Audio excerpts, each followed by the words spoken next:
जैसे ही वह लड़का पीछे मुड़ा, उसने अचानक एक बेहद डरावनी चीज देखी। जो बादल अभी तक बिल्कुल सफेद थे, वे अचानक अजीब तरीके से जलने लगे। कुछ ही पल में उन जलते बादलों के बीच से एक विशाल एलियन स्पेसशिप बाहर आया। ये इंसानों के इतिहास में पहली बार था जब उनका सामना किसी बाहरी सभ्यता से हुआ था। उस जहाज का आकार इतना बड़ा था कि उसने पूरे शहर को अपनी छाया में ढक लिया। ऐसा नजारा पहले कभी न देखने वाले लोग डर के मारे घबरा गए। एलियन के इस हमले ने समाज की शांति को पूरी तरह तोड़ दिया। सड़कों पर गाड़ियां आपस में टकराने लगीं, हर तरफ अफरा तफरी मच गई। उस विशाल जहाज के सामने लोग सिर्फ जान बचाकर भागने की कोशिश कर रहे थे। पूरा शहर कुछ ही मिनटों में दहशत में डूब गया। लेकिन सबसे डराने वाली बात यह थी कि ऐसे ही विशाल जहाज दुनिया के हर बड़े शहर के ऊपर एक साथ दिखाई देने लगे। हर देश के आसमान में वही डरावना दृश्य था। अमेरिका के राष्ट्रपति जब व्हाइट हाउस के ऊपर मंडराते जहाज को देखते हैं तो वे तुरंत इमरजेंसी प्रेस कॉन्फ्रेंस बुलाते हैं। लोगों को शांत करने के बाद वे 4 सबसे एडवांस फाइटर जेट्स को उस जहाज के पास भेजते हैं ताकि एलियंस से शांतिपूर्ण बातचीत की जा सके। इस खतरनाक कूटनीतिक कोशिश पर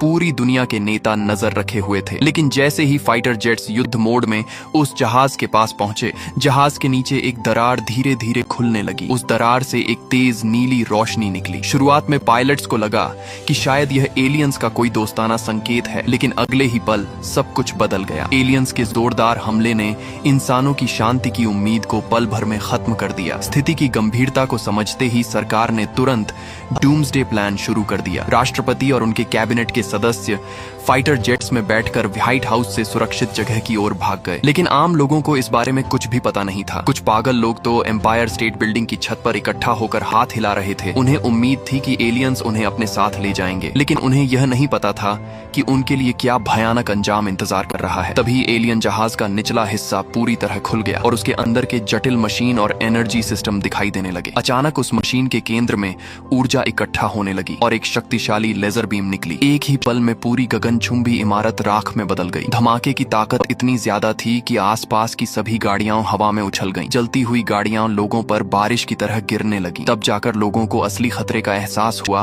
और वे जान बचाने के लिए भागने लगे। लेकिन तब तक बहुत देर हो चुकी थी। पूरा शहर आग के समुद्र में बदल चुका था। सैकड़ों किलोमीटर तक कोई जीवित नहीं बचा और मरने वालों की संख्या का अंदाजा लगाना भी मुश्किल था। इसी समय दुनिया भर में मौजूद बाकी एलियन जहाजों ने भी हमला शुरू कर दिया। यहाँ तक कि व्हाइट हाउस भी एक ही हमले में पूरी तरह तबाह हो गया। हालांकि राष्ट्रपति और उनकी टीम पहले ही सुरक्षित निकल चुके थे। 4 दिन बाद सुबह गुस्से में भरे राष्ट्रपति ने जवाबी हमला करने का आदेश दिया। एक बेहतरीन फाइटर जेट स्क्वाड्रन जिसका नेतृत्व शियाओ शुआई कर रहा था, तेजी से एलियन जहाज की ओर बढ़ा। जैसे ही वे हमले की रेंज में पहुंचे, उन्होंने एक साथ ढेर सारी मिसाइलें दाग दी, लेकिन नतीजा निराशाजनक था। जैसे ही मिसाइलें जहाज के पास पहुंची, उसकी मजबूत रक्षा प्रणाली ने उन्हें आसानी से रोक दिया। शियाओ शुआई ने तुरंत अपने स्क्वाड्रन को ऊपर उठने का आदेश दिया, लेकिन एक जेट समय पर मुड़ नहीं पाया और सीधे उस अदृश्य शील्ड से टकराकर नष्ट हो गया। स्थिति और भी खराब हो गई जब जहाज के नीचे से कई अजीब आकार के एलियन फाइटर जेट्स बाहर निकल आए। ये सभी नीली ऊर्जा से ढके हुए थे और उन पर इंसानों के हमलों का कोई असर नहीं हो रहा था। अब यह लड़ाई बराबरी की नहीं रही, बल्कि एक तरफा कत्लेआम बन गई। अपने साथियों को एक एक करके गिरते देख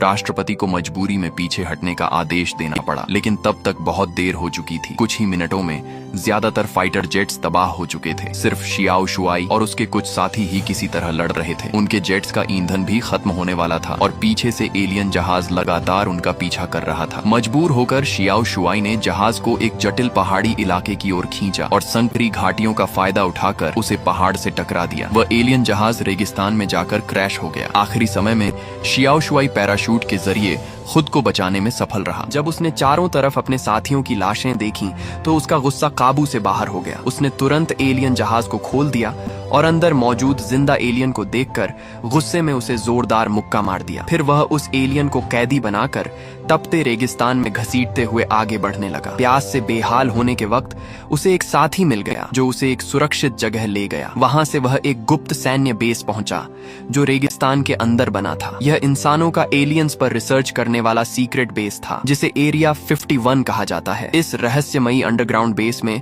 राष्ट्रपति और सैन्य अधिकारी यह जानकर हैरान रह गए कि सरकार ने 20वीं सदी में ही एक एलियन जहाज को पकड़ लिया था। कई दशकों की रिसर्च के बाद भी वैज्ञानिक एलियंस की तकनीक जैसे एंटी ग्रेविटी सिस्टम और एनर्जी वेपन्स को पूरी तरह समझ नहीं पाए थे। इसी बीच शियाओ शुआई वहां एक जिंदा एलियन लेकर पहुंच गया। वैज्ञानिकों की खुशी का ठिकाना नहीं रहा। उन्होंने तुरंत एक टीम बनाकर उस एलियन पर रिसर्च शुरू कर दी। लेकिन जैसे ही सर्जरी शुरू हुई और चाकू एलियन की त्वचा को छुआ, एक डरावनी घटना घटी। हालांकि वह सिर्फ एक झूठा अलार्म निकला। डॉक्टर ने आगे बढ़ते हुए एलियन की असली शक्ल देखी। तभी अचानक एलियन की उंगलियां हिलने लगी, लेकिन किसी ने इस खतरे को महसूस नहीं किया। अगले ही पल एलियन ने अपनी आंखें खोल दी और डॉक्टर की तरफ घूरने लगा। जैसे ही डॉक्टर ने उसकी तरफ देखा, उसे अपने दिमाग में एक अजीब ऊर्जा महसूस होने लगी। एलियन धीरे धीरे उठ खड़ा हुआ और फिर उसने लैब में मौजूद लोगों पर हमला कर दिया। जब तक सेना के अधिकारी वहां पहुंचे, तब तक पूरा लैब घने धुएं से भर चुका था। राष्ट्रपति धीरे धीरे आगे बढ़कर हालात देखने लगे। एक अधिकारी डॉक्टर को बचाने के लिए आगे बढ़ा, लेकिन जनरल ने उसे रोक दिया। तभी उनकी नजर डॉक्टर की गर्दन पर लिपटे हुए टेंटेकल लचीले पंजों पर पड़ी और उन्हें समझ आ गया कि डॉक्टर अब एलियन के नियंत्रण में है। जैसे जैसे धुआं ठंडने लगा, एलियन का असली रूप सामने आने लगा। राष्ट्रपति ने मौका देखकर उसे बात करने की कोशिश की, लेकिन जैसे ही उन्होंने बोलना शुरू किया, एलियन ने उन पर मानसिक हमला कर दिया। राष्ट्रपति अचानक अपना सिर पकड़कर दर्द से तड़पने लगे। जनरल ने तुरंत खतरा समझ लिया और अगले ही पल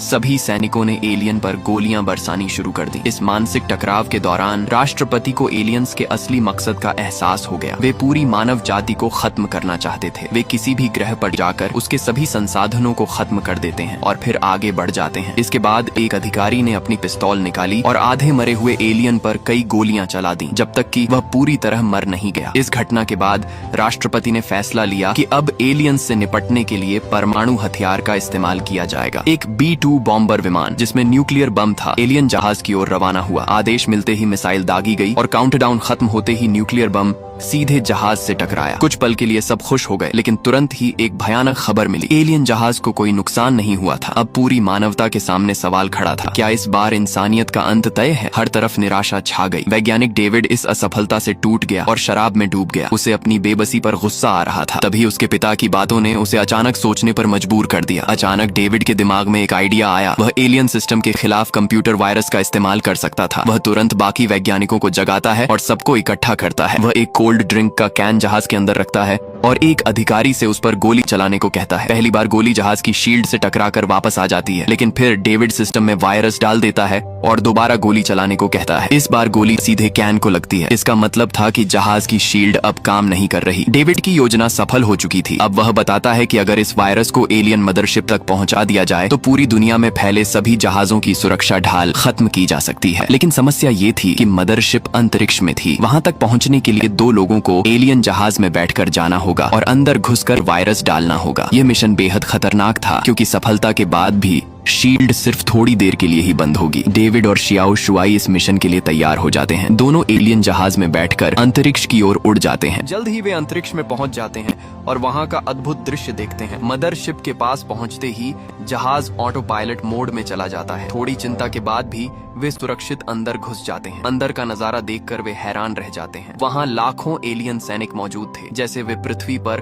अंतिम हमला करने की तैयारी कर रहे हों। शियाओ शुआई को डर लगता है कि कहीं वे पकड़े न जाएं, लेकिन डेविड जल्दी से जहाज की खिड़कियां बंद कर देता है और वे बच जाते हैं। जहाज मदरशिप से जुड़ जाता है और ऊर्जा लेने लगता है। इस मौके का फायदा उठाकर डेविड सिस्टम से कनेक्ट करता है और वायरस अपलोड करना शुरू कर देता है। इसी समय पृथ्वी पर फाइटर जेट्स अपनी पोजीशन ले चुके होते हैं। जैसे ही वायरस अपलोड होता है, पृथ्वी से टेस्ट अटैक का आदेश दिया जाता है। पहले तो लगता है कि शील्ड अभी भी काम कर रही है, लेकिन फिर एक और मिसाइल दागी जाती है और इस बार वह सीधे जहाज को हिट करती है। कमांड सेंटर में खुशी की लहर दौड़ जाती है। अब पूरी दुनिया की सेनाएं एक साथ एलियन जहाजों पर हमला शुरू कर देती हैं। आसमान में जबरदस्त लड़ाई छिड़ जाती है। अब शील्ड खत्म हो चुकी थी, इसलिए इंसानों और एलियंस की ताकत बराबर हो गई थी। लेकिन तभी एक एलियन जहाज कमांड सेंटर के ऊपर आ जाता है और अपना सबसे खतरनाक हथियार चालू कर देता है। पायलट्स उसे रोकने की कोशिश करते हैं, लेकिन उनके मिसाइल सही जगह पर नहीं लगते। उनके पास गोला बारूद भी खत्म हो चुका था। तभी एक बुजुर्ग पायलट आगे आता है। वह अपना ऑक्सीजन मास्क उतार देता है और अकेले अपने जेट को उस हथियार की ओर मोड़ देता है। आखिरी पल में वह सीधे उस ऊर्जा स्रोत से टकरा जाता है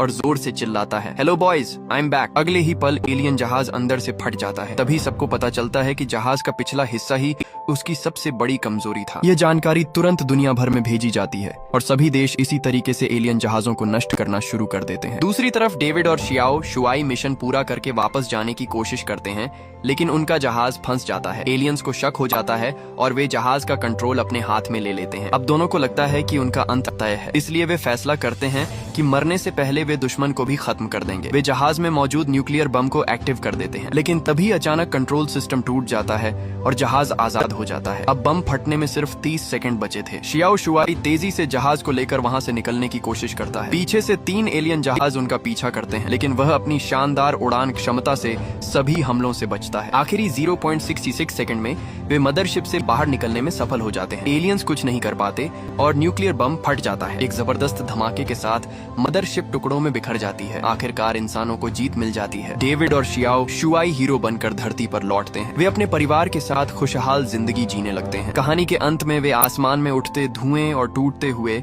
एलियन जहाज के टुकड़ों को देखते हैं, जो किसी आतिशबाजी की तरह चमक रहे होते हैं, जैसे पूरी